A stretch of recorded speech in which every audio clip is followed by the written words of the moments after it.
welcome. The show is in honor of, and it's almost like an annual show, and I'm with some very, very great friends. Doug DUVAL, Heidi VOLKER, VOLKER Heidi, got it backwards again, I'm sorry. And of course, my co-host, Paul Dietrich. And Paul, thank you. You left the VFW meeting to come in to do this show.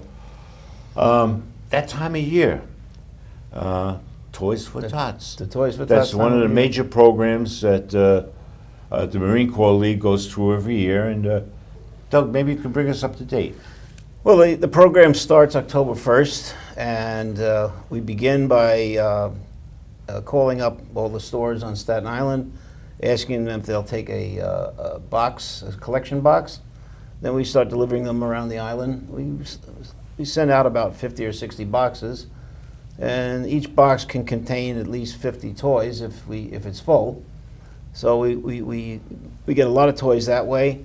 Then we begin to purchase toys with the money that's donated by the foundation, and we take in orders.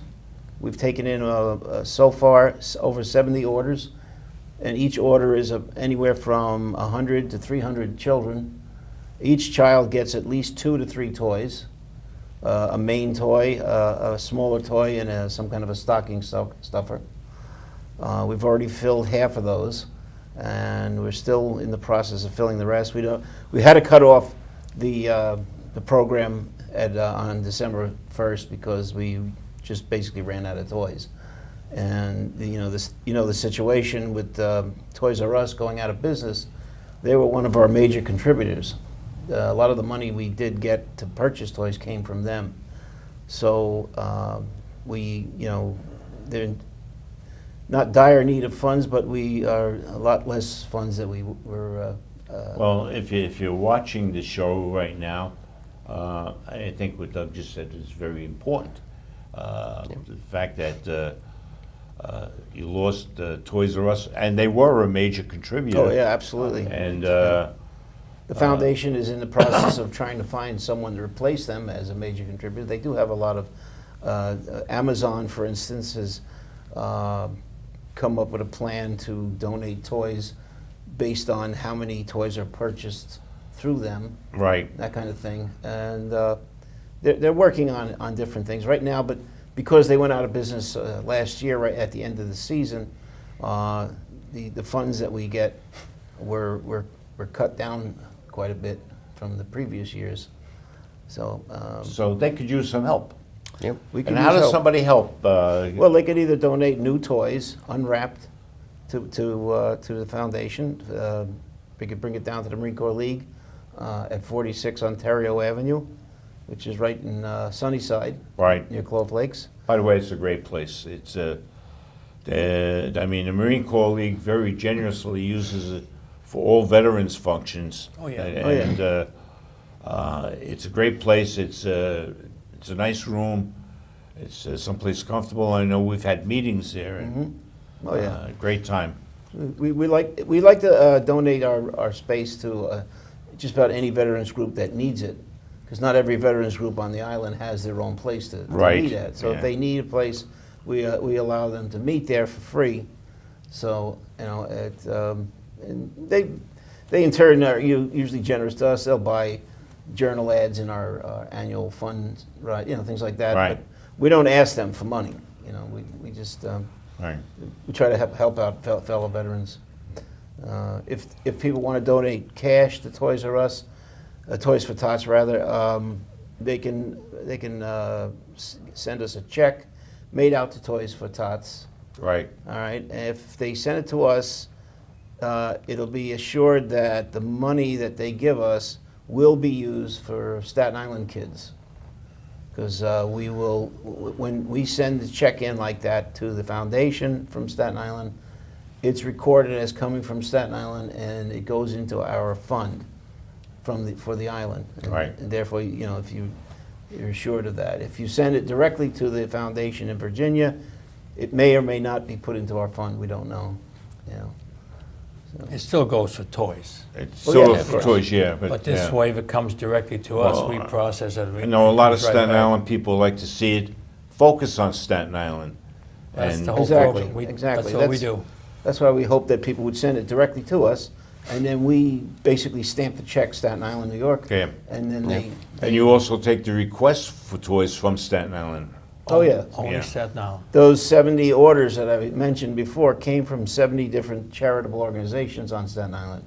A lot of churches and other groups that support the neighborhoods, and they have an idea how many kids they have, so they're able to tell us how many kids they need toys for. We put the order together at the detachment, and once it's done, we give them a call. They come down with their church vans and other things, and they pick it up. You know, Okay. we give them as much as we can. Now, if somebody calls as an individual and said, I'm a widow and my children. Right. Well, generally, we don't give to individuals, but what we do in a case like that is we will give them the name and phone number of one of the organizations that we give the toys to, so that they can contact that organization and see if they can get anything. Occasionally, we have people that will just come onto the detachment grounds when we're out there sorting toys and whatnot and give us a little story about their problems. You know, my husband lost his job and this kind of thing. We'll give them one or two toys, you know, Right. just because how do you turn them away when they're standing right in front Yeah. of you? But generally, if they call us on the phone and they ask for toys, we'll tell them to go to one of those organizations. And the organizations that we give the toys to are very generous, and they're more than willing to help out. Right. And when you say there were 70 orders that you filled, that's not 70 individual orders, that's 70 times 300? Well, each order can be anywhere from 100 to 300 toys. Okay. The maximum we give any organization is 300. And so we're talking, yes, it's talking 70 times, let's say, around 150 to 200. Okay. So we do several thousand toys a season. First of all, from my own perspective, that's an awesome amount of work, and you're taking most of it on your shoulders? Well, not myself. I mean, With we have a Volker, crew. you to do- Yeah. well- Yeah, we have a crew of at least 10 people that help out in various ways. We have people that sort the toys and make up the orders. We have people who deliver the boxes that we use to collect them at the various stores. Other people that go around and collect the boxes. You know, then I do the paperwork because that's Yeah. what I do. But, you know, I'm the field guy. and Volker is basically the box man. He's in charge of boxes. He's the co-coordinator, and he gets the boxes out there and then picked up later on in the season when they're full. But they basically they put an order in on the website, the Toys for Tots website. Right. You go on there and it goes straight to you go down to your state and then your county. We do all of Richmond County, Staten Island. And then you fill out a form after that, name of your organization, the contact name, your address, how many kids you have, how many girls, how many boys, and their various ages Right. that you need. Then I get an email that, as long as they fill it out correctly, I get an email. I send them back an email indicating I've received it and that we'll give them a call when it's time to pick up their order. And how long has this program been in? Since 1947. 1947 is when you started Toys for Tots. That's when it started out in California, in Camp Pendleton. I think it was a gunnery sergeant or somebody's Right. wife Major who had some extra toys or a doll or something, didn't know what to do with it, and then one thing led to another, and within a year they started up the foundation. I mean, it's really grown since, obviously, Right. but you know, that's how it began. I think last year they had over 760 LCOs, organizations, half Marine Corps reservists, Right. reserve units, and the other half are all people like ourselves, civilians, but a good share of those civilians are run by detachments in other states. You know, it could be anybody could become an LCO. Right. And what we on Staten Island did many years ago, since Staten Island is the forgotten borough, in years past, they would have to submit their orders to Floyd Bennett Field, the Sixth Right. Com, which ran the entire city. Right. But by the time they got to Staten Island, Nothing there was left. nothing left. So Yeah. I don't know who did it in our detachment many years ago, said, why don't we become a separate entity? So we are now a separate entity in the city of New York. Floyd Bennett handles the other 4 boroughs, and we Staten Island, what, again, the old mantra is, what we collect on Staten Island, toys-wise, and money, stays on Staten Island. Nothing goes off the island, so That's how we can service the big plus, kids. yeah. You know, last year we did, what, 9,000 kids, about At least. yeah. 22,000 toys. So it's, The other interesting thing I want to bring out, and then we're going to again talk about other things, but I think it's remarkable that only 2.8% of your income goes to expenses, and all the rest goes back out to the public in toys. I think that's remarkable, because you can see some other charities with numbers that are helter-skelter off the board, and the 2.8% is what goes to the public. Yep. With some other charities. Toys for Tots is the, I believe, the second or third best foundational, where the overhead is 97 to 3. I forgot who the second one is, but what happened many years ago, a widow, she died, and she bequeathed to the Toys for Tots Foundation, I believe, around $15 million endowment. And that was set aside for the foundation, and all the salaries for all the paid people gets paid out of this fund. So the 3% we're talking about is strictly for promotional purposes. 97, I think you said it's down to 2.8 now? 2.8% as of So last year. 97.2% of a dollar, 97 cents of every dollar goes to a toy. You know, last year I think they said they gave out 7 million children. I think it was 17 million toys. It has the 6 years I've been involved with it, it's grown up at least 200 more organizations. So it's It's amazing.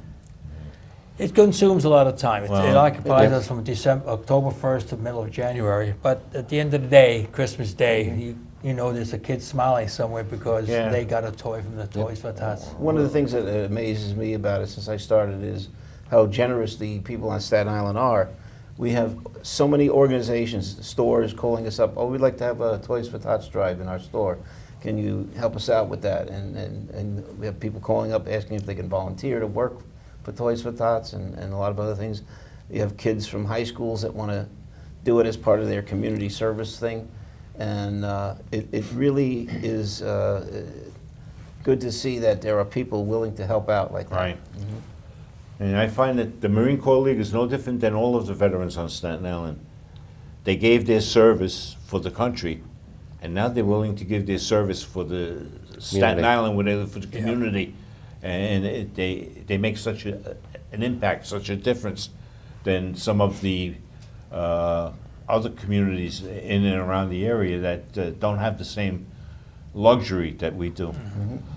What's going on with the Marine Corps League?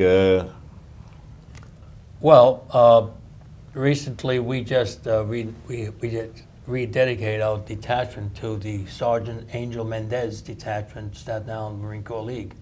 Changed the name. Mhm. Good. It's, well, Angel Mendez was he came from a very large family, and in his youth, his parents, they couldn't support them, they couldn't raise them, so they didn't become orphans. They were handed over to the Mount Loretto orphanage, I guess it would call it. Right here in Staten Island. And he was raised there. He grew up there. He graduated high school from there, and then a couple years after, he got killed, saving his lieutenant in a firefight, and he received the Navy Cross. And he's only one of 2 civilians outside the clergy who are buried in Mount Loretto. And for many, many years, no one knew about it, but he just had a small little grave marker who's buried here, right? And some of our members found out about it, and they'd researched it, and then we arranged to have a big stone placed on the grave, and every year we have a ceremony saluting his courage. And so it was decided a few months ago by consensus of the membership, why don't we rename the detachment in honor of Angel Mendez? So we've already officially been chartered as a new Angel Mendez. So in March, was it March 6th or 7th? We don't know quite a date. We're going to have a formal rededication of the Post, and we're going to invite all the politicians and the family members coming in from Pennsylvania. Great. I don't know if the judge will be able to get here because he's quite sick. The judge is the man, he was the lieutenant that was saved by Angel okay. Mendez. He's a Supreme a- Court justice of the Supreme Court in Pennsylvania, so, but he's quite ill. We don't know whether he'll make it, but we want to make a formal, we're going to invite CCTV to come in. We're going to call the Excellent. newspapers and see if we can, this kid really deserves, you know, you read his citation, it's remarkable. It just shows the character of the youth, you know. So, you know, I have it. In honor of that, Ed, I would like to present you with this challenge coin, which we had redesigned. It's the first coin for the new Angel Mendez. All right, Challenge thank you very, coin, so very it's- much. It's brand new. We just had it made. It's you're only about the second person who's getting that. So Wow, I'm honored, very, So it's- thank you. this goes with it. Thank So you. That's our pleasure. But like I say, we're proud that we named it in his honor, and he's one of us local. He's a local hero, much, you know, the same as the other heroes that we have so many Yeah. on the island. That's Amongst wonderful. the 85 who died in Vietnam. you know, Vietnam, he was that's- in Vietnam. They're all Yeah. heroes as far as I'm concerned. Yep. So it's been an honor. It's They're been an all honor. heroes. Yeah, it's been an honor for me to know you people, and especially to know Paul. He has brought so much positive information to this program that we just keep meeting with people and presenting things to the veteran who watches this. That's helpful. Yep. Along those lines, Paul, what's going on in the thing of Congress, the Blue Water Navy bill? Is that still? The Blue Water Navy bill is still hung up in the Senate. It is still hung up. It has not gotten out of committee. And the sad part about that is, here it is now, it's 50 years after the war. You have all of these veterans who have the symptoms of They're dying. poisoning from the Agent Orange. Yeah. And the bill is hung up in the Senate. And unless people call the senators, here on Staten Island, you should be calling Senator Schumer and Senator Gillibrand. I've called 3 times already, saying, absolutely support this. I mean, where could these people have been exposed to it if not there? Right. Exactly. Yeah. They have the symptoms of it. It's just mind-boggling to me. And I don't know what else that can be done. At the end of this month, what's going to happen is it'll end up having to get all redone again. It'll have to go back to the House and get reapproved. And the sad part is that the House unanimously, what bill gets passed unanimously in our House nowadays? with the Especially way- in this day and age. with the way politics is down there, but unanimously. Is that bill going to include the Camp Lejeune water situation, the poisoned No. water? No, that's a No, whole That's a different. totally separate issue? separate. It does include not only the Blue Water Navy veterans, it includes the people that served in Thailand and that they used it around the air bases, and it does include, they used it for about a year and a half in South Korea, up on the DMZ, and right now, it's only, if you have the diseases, it's only for a year of the period that they used it. So you have some veterans who are covered and some that are not, even though they were still exposed to the agent. If they used it for a year and a half, everybody that's there got exposed to it. I just don't understand it. To me, and I've said this to our congressmen and to our senators, what you're doing is trying to balance the budget of the VA on the backs of dead veterans. I said, I don't understand that. If you are going to use something like this, and I understand that you didn't know maybe when you were using it that it was going to cause problems, but these people were exposed. So I don't understand how you cannot now take care of them. So It's the old adage of money. exactly, to me it's money. You're talking about money.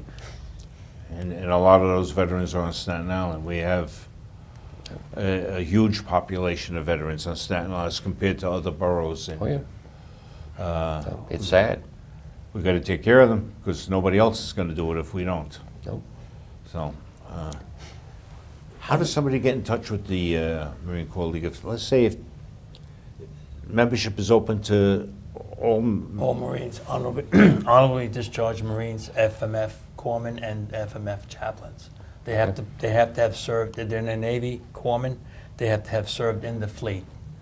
A regular Navy hospitalman is not eligible. It's a Marine Corps requirement. So how would they get in touch with you then? They come down to the clubhouse any day of the week except Sunday. Come in, check us out, and have membership application. Call us at 718-447-2306. Okay. Talk to somebody. Talk to anybody who's in the area, and invite them in. Well, we have things all over the island trying to, hey, we're the Marine Corps. We have a meeting twice a month, the first and third Monday of every month. We have a meeting. What time? It starts at 7 7 o'clock. o'clock. So if you want to come down before that, say around between 6 and 7, with your paperwork, we can and check it all out, make sure everything's correct, have you fill out the application, and then swear you in that night if you want to do that. And there's no exclusivity, you didn't have to serve during a particular time. No. It's No. just that No. you If you're served a in the Marine, Marine honorably Corps, discharged, honorably discharged, discharged. you And spend you'll need to 90 bring your days. discharge in, obviously. DD 214. Yeah. Yep. DD We'll 214. check that out, Excellent. and then bring a checkbook It's $45 for a new member. for 1 year, and then it goes down to 40. Down to 40, and unless you So- become a life member, which is based on your age. The Yeah. older you are, the cheaper it is. And I passed a detachment I've been in the island for 40 some odd years, and many times I passed a detachment. But I was young, raising kids. I gotta go. And then in 2010, I just said, "To hell with it. Let me try it." And I tell people this all the time. When I walked through that door in 2010, January, I was 18 years old again. I walked in and I was home. I was with my fellow Marines. And, I don't think I want to be 18 again. 22 would be good. 18. I'll take 18. I don't 18, care. I was still kind of, a little out there. I'll take 40. There you go. I'll take 55. There you go. But no, it's open to all Marines, and we do get some walk-ins, and it's basically a lot of word of mouth. We're trying Sure. to organize ourselves so we do more, not billboards. What do you call it? Notices in the.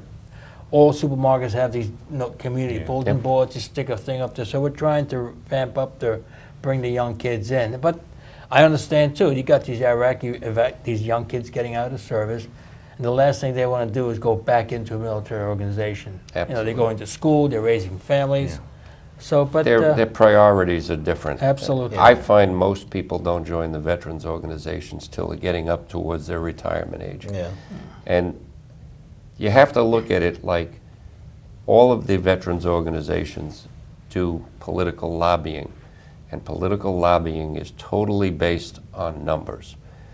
And your numbers are what enables you to even get in the office of the politicians to talk to them. So it's important, even if you can't come down to the post meetings because of the rest of your life that you've got to worry about, it's still important that you join, because that is one more person towards getting you into that politician's office. Well, it's not that. If they join the Marine Corps, the League, then they're eligible for scholarships. We have scholarships. Sure. And a lot of programs they can get involved with. Our favorite one is the ROSE program. Yep. And it's what do we say? It's the easiest detail on the planet. We just sit there and people just love their Marines and they just drop the money in. And you learn a lot of things. I mean, you sit there a couple of days a week, the fish story gets bigger and bigger. But you sit there and you just talk amongst your fellow, and it's amazing how much fun you have, Well, along the line of what Paul was saying, though, is the scope of influence that's used by political figures is that each person that's a member of a group is supposed to have a scope of influence of 15. Family, friends. Family, friends, so his one vote represents 15 people. Right. So if To a politician. If you got 10,000 people, you multiply that by 15, and Yeah. You can elect them or unelect them. right. Yes, absolutely. That's so true. But other than that, like I said, it's a fun group. We have a lot of fun. We run our meetings, and after that, we just kind of congregate and just hang around and just have fun. That's the whole. And I'm sure it's the American Legion, the VFW, they're all Yeah. the same. You know, Yeah. they have their meetings, and then It's- afterwards, it's just camaraderie amongst veterans. Camaraderie. That's The all other, I the do. other thing though that I see is a lot of times, a lot of veterans don't really understand what is out there for them. They Right. don't, I know as we come up to March, we constantly in any of our meetings are talking about who in here hasn't put in for their property tax exemption? Those of you that own property here Right. in New York. Who of you hasn't gone to the VA for the loss of hearing like me? And What'd you say? yes, Me. exactly. What did I say? Me. But yeah, but the point is, these things are out there, and most of the veterans either don't avail themselves of it or don't know about it. And the organizations are the places where somebody can say, "Hey, dummy, you need to go down to the VA because 30 years from now, you're going to really need them. So Right. go down and get it yourself in the system and get this taken care of now before it becomes a problem." So that to me is the other part of it. It's that, hey, somebody knows about it and you got a buddy to take care of you and tell you, hey, this is what you should be doing. And that's the veterans taking. It's the circle of veterans that we all involved with. Exactly. You know, between Well, we all the realize the service. politicians aren't going to take care of us. No, So absolutely not. The only thing I see positive is that there are now more military background of politicians going into government. Well, I've that's noticed good. that too. So that has balanced back. Years ago, I mean, it was what, 1 in 20. Now it's, I don't know what the numbers are now, Yeah. but from Not what I much- read, Not much better, but they oh are yeah. improving. So and Yeah. they're vocal, and they don't really give one hell damn. They're just going to go in there and they're going to fight for the veterans' causes. Good. So, but That's good. then you get Chuck. I won't say. Yeah. never mind. Yeah. That'll be good. Well, number one, Doug Volker, I want to thank you for being here. I appreciate it. It's been our Doug. pleasure as always. Paul, as always, thank you for you make it work. You really do. And I appreciate that. Thank you. The One thing, opportunity. before we say goodbye, though, take a moment from the first 2 or 3 minutes of the show, and the one thing that I would hope that everybody heard was Toys R Us was one of the major contributors That's to the correct. Toys for Tots program. They're out of business now, and it's sad that they're out of business, but But here's another impact. the Toys R Tots for Tots is underfunded because of this. And if you see the numbers of children that they help just on Staten Island, not even talking about the rest of the country, just on Staten Island, it's a great thing that they do, and it's that much more difficult for them to do it now because they lost a major contributor. So maybe the public can help. Thank you. It'd be great. Thank you. We want to thank you for watching in honor of. It's always our pleasure to bring the program to you, and God bless and God protect all veterans and all active members of the service. Thank you so much. Thank you.